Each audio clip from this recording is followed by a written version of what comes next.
Hey everyone, welcome back to another episode of Pixel Web. In today's episode, we're going to take on a website challenge between Hillary Clinton's website and Donald Trump's website. So pretty much what we're going to do is we're going to look at the design, the functionality, the different technologies used to build the sites, and the performance of the sites and how the sites validate on independent third-party testing tools. So let's take a look. All right, so we're going to start off with Hillary's website. She has a clean looking website with a grid layout. She has a navigation bar up here with a logo. She has a Spanish conversion button here that changes the site to the Spanish version so that people who speak Spanish or read Spanish can get to know who she is and what she's done and where she looks to take the country. She has a donate button up here in the upper right hand corner. She has a chip in today form field over here that you can quickly chip in some money, $5 to $100. Campaigns do cost money to market, so raising money is important. Then she has some other links, image links with their titles to different topics here. She has a join the campaign section here to provide your email address and zip code and to declare your support. And then to learn more about her vision, she has a section here to learn more about the vision and the issues she is addressing. And then if you want to volunteer, she has the volunteer section here. Then at the bottom, she has also to receive updates via text, which is really cool. And then to learn more about who she is, where she stands, she has a blog, she has her issues link, volunteer, to shop, donate, raise money, and these are her social media links over here. So let's take a look at her issues section. So on her issues section, she has the all issues. So this tells you where she stands on all these various issues. And it's important that you take a look at these websites of the candidates because you want to make an informed decision when you're going to vote for the next president of the United States. So these are the various categories that she wants to highlight her position on. They seem to be very important sections to provide information about. And then she has the shop where you can purchase some campaign items to show your support. Okay, so now let's take a look at the blog section. And pretty similar. This is just a rundown, full width rundown with the various postings that her campaign has added. All right, so now let's look at the responsiveness of the website. We're going to go here to the edge and we're going to resize the display to mimic the settings of a tablet and a mobile phone, a smartphone. As you can see on the bottom, there is no scroll bar being presented, which is signifies the fact that this is 100% responsive, which is a good thing. All right, she has the hamburger menu, which drops down the navigation with links to her social media accounts. And that's good that her site is 100% responsive. All right, so now we have seen her site, clean looking site, issues section, get involved, shop, Spanish conversion, donate form, email capture form, and the text capability. Let's look at Donald Trump's. He also has a nice looking website. He has his logo here. He has some navigation links up here, issues page, schedule, about him, and some gallery of images. He also has a donate section here as well. He starts off at $10 versus Hillary's was $5. So she wants you to make a minimum $5 contribution. He wants you to commit $10 at least.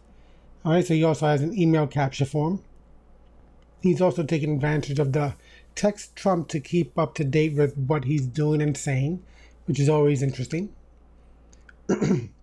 He's also embedding some videos, which is a really good tactic. I always recommend that website owners, if you're taking video, you want to embed those YouTube videos inside your website. It's another way for people to see the content you're providing on in the video format. All right, so he has that, where he stands on the issues.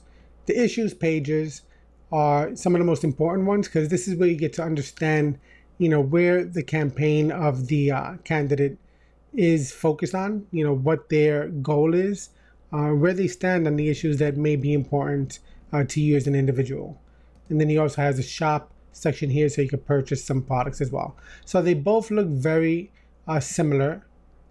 They both integrate similar types of functionality with the donation, the email capture, the shopping, and things of that nature. Does he have a blog section?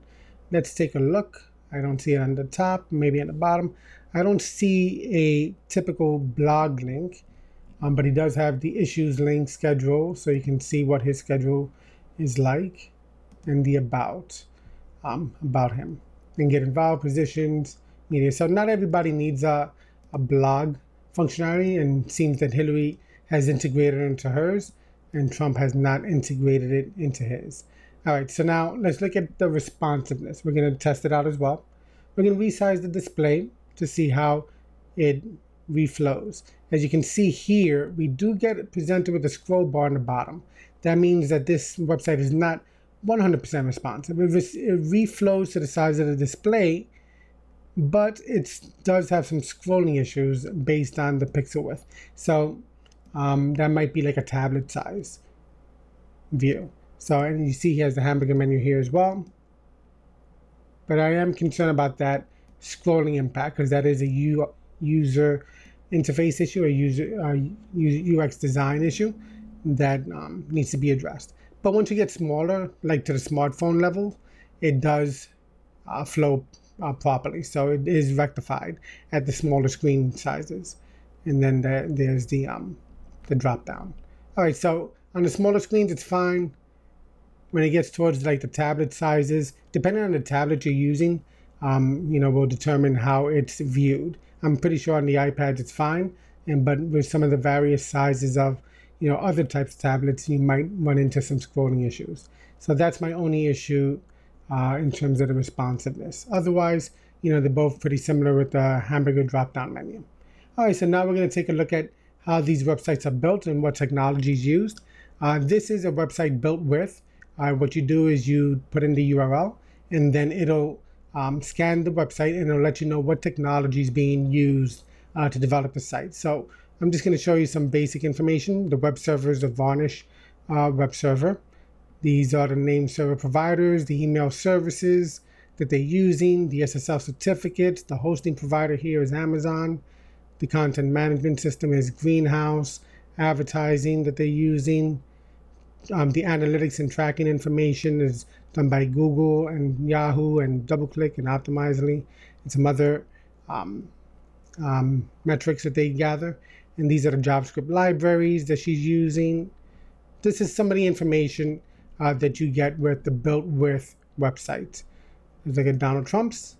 So he's using an Nginx web server, and the hosting provider is Cloudflare Hosting. And then the SSL, name servers, email servers. This is the technology he's using, PHP, for his website. And this shows you some more information about how the website was built. All right, now let's look at the performance. So I tested these out with two separate tools. One of them is GTmetrix, and the other one is Pingdom Tools. So let's look at GTmetrix first. This is for Hillary Clinton's website. She gets a page speed of an A, 94%, and a Y slow score of a B at 83%. And when you scroll down, it shows the recommendations. Some of the issues that exist that should be addressed, but not that many. Only 3 issues that need to be addressed on hers. On the Y slow, definitely 2 issues that should be addressed. And then, another 2 issues that, should be looked at. Otherwise, pretty good. So page load time of 3.8 seconds, page size, the amount of requests. That's for Hillary Clinton. She gets an A and a B. Look at Donald Trump. He gets a B and a C. So Hillary takes the lead in this section. I think Hillary takes the lead in terms of the responsiveness of the website and in terms of the performance as it's seen here. Donald Trump, his website gets a B and a C. And it shows you why over here. So has some real issues with the deferred parsing of the JavaScript, minimize redirects, things of that issue. On the bottom, everything else seems to be fine, but it's these top items that are graded poorly. And then here as well in the Y slow, we see he has several issues here that needs to be resolved on his website. Okay, so those are Hillary Clinton's and Donald Trump's website. They're both tested from the same server and the same type of computer. So, everything's equal and fair. So now let's move on to Pingdom Tools, which is another website I like to use to, test out websites. So here, she gets a performance grade of 83, load time of 2.26 seconds, and her website's faster than 67% of websites out there. And we tested it from a New York City server. And this also shows you similar information that needs to be resolved in order to bring the grade up in terms of the performance and optimization. So you go down to waterfall, and it shows you all the assets that her website is requesting from the server. A total of 61 requests, it states here, and it shows you how long each item took when you hover over each item. All right, so she has her response codes are fine. She has 200 OK, 60 response codes, and a 302 found, which is a temporary redirect, which was this one over here, this item over here. All right, so that is her website tested on Pingdom Tools. Now let's go on to Donald Trump's. His also tested from New York City server to keep it equal, all things being equal. His performance on this one is a 79 versus an 83. His load time is 2.38 seconds, and his website's faster than 65%. So Hillary's takes it in terms of speed here and in terms of performance grade. So it also shows you some of the issues that he has, which is similar to the GT metrics. I just like using two different sources to gather as much information as possible. And it shows you the things that should be rectified. If we scroll down, we see he has a 200 OK, 106 responses for the response codes 200, 1204, 12 302s. The concern here that I see is there's connection errors. There's 20 connection errors on his website. So that means 20 items are not being able to be delivered. So there's a connection error for those items. And if you see them here in the red, those are the items to look at. All right, so we have tested both their websites with GT Metrics and Pingdom Tools. Those are the results. So far, Hillary takes the lead with the responsiveness of her website and the performance grades that her website gets when tested on these two platforms. Now let's move on to the validation of the HTML and the CSS. All right, so now we move on to her website getting tested by this validator. It's a w3.org validator, which is one that's used by a lot of designers and developers. And this is going to scan the site to make sure it validates as proper HTML.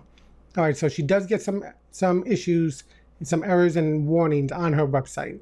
And she gets a total of, let's scroll all the way down so we can get the number. She gets 44 errors and warnings on her website.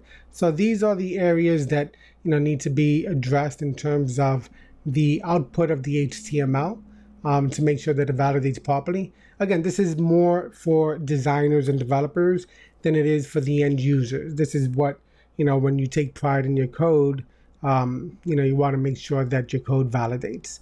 So this is the validator, HTML validator for Hillary's website with 44 issues presented. Now we move to Donald Trump's. He also has some warnings and errors. Let's see how many.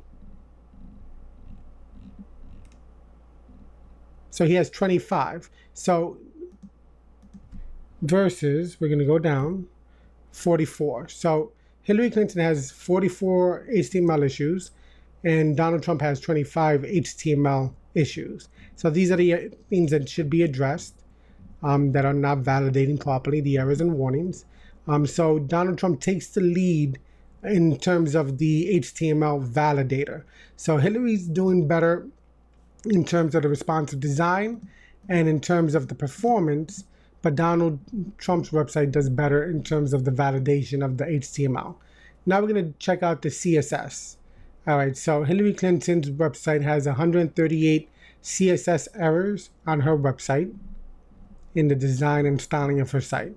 So she has 138 errors in the CSS code versus 16 errors found on Donald Trump's website. So this shows you that Donald Trump's output of HTML and CSS is better than Hillary's website with the testing tools that I use, which is the W3org validators for HTML and for the CSS, which is the W3.org is the is a website that a lot of developers go to and turn to for updates and stuff. So this is very good testing tools to use.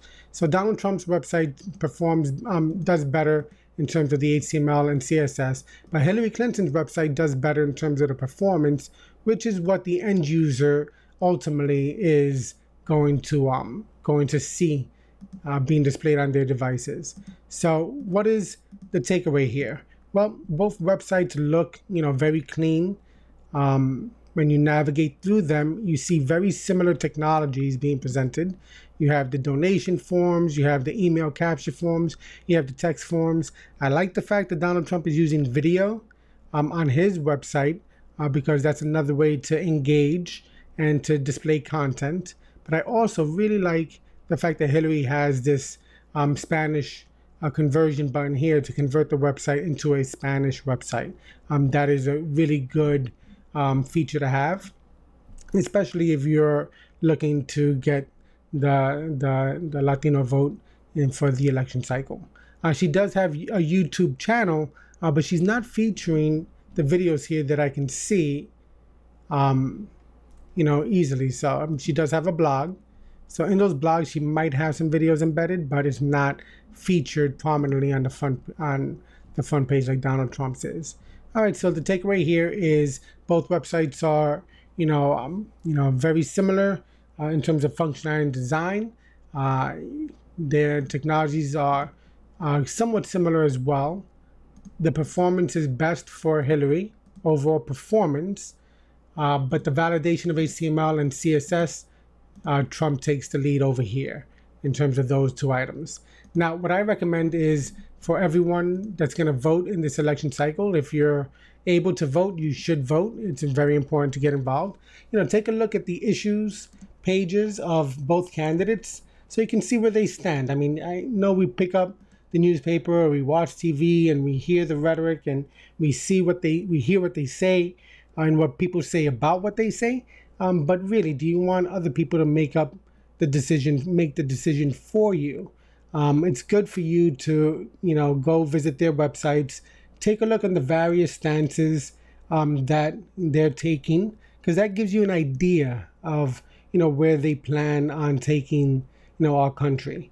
You'll see there's a lot of details there that you can find out, and maybe you agree with some of them, maybe you don't agree with them, maybe some issues you're passionate about and others you're not, but you want to, make sure you make an informed decision. Me, in particular, I think that both websites, provide, pretty much some good functionality and, good examples of what a campaign website should look like. So if you're looking to run for office, these are two websites to look at, to emulate when you want to develop your site.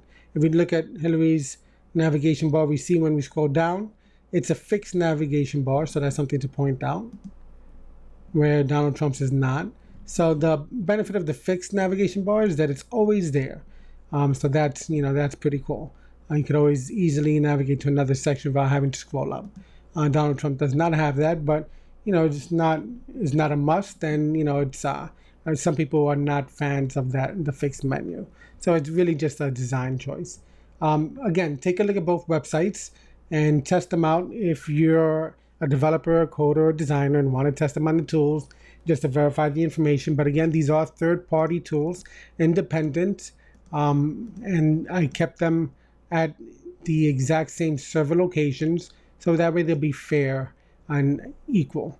As you can see, Hillary does better in some areas and Donald Trump does better in others. So if you have any ideas of what should be changed on these sites, leave them in the comment section below.